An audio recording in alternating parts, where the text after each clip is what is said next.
چین کے central military commission کے vice chairman کا GHQ کا دورہ، جنرل جانگ کی آرمی چیف جنرل سے 1-on-1 ملاقات۔ ISPR کے مطابق جنرل عاصم منیر نے باہمی اعتماد پر اور تعاون کی بنیاد پر زور دیا۔ پولیس اور سیکیورٹی اداروں کا مارگلا اور ملحقہ پہاڑی علاقوں میں سرچ آپریشن، فرار کی کوشش کرنے والے 800 شر پسند گرفتار کر لیے گئے۔ ذرائع کا دعویٰ، پیٹرول بم، غلیلیں، آنسو گیس سے بچاؤ کا سامان اور دیگر اشیاء برآمد۔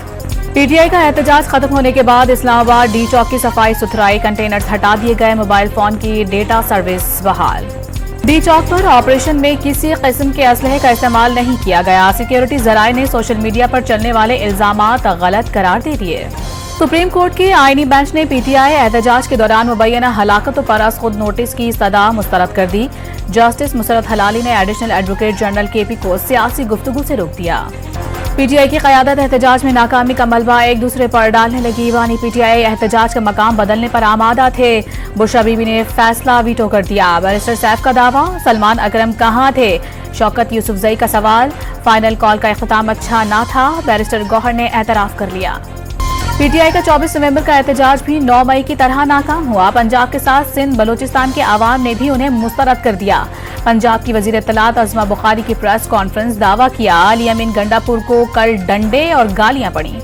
بشرا بی بی بانی PTI سے 2 ہاتھ آگے نکلیں، بانی کی رہائی تک ڈٹے رہنے کا کہہ کر سب سے پہلے بھاگ نکلیں۔ شرجیل میں من کا تحریک انصاف پر لاشوں کی سیاست کا الزام، سیکیورٹی فورسز کا تحمل قابل تعریف قرار۔ Human rights commission of Pakistan نے حکومت اور PTI سے مذاکرات کی اپیل کر دی۔ کمیشن کا احتجاج کے دوران قیمتی انسانی جانوں کے اختلاف پر اظہار افسوس۔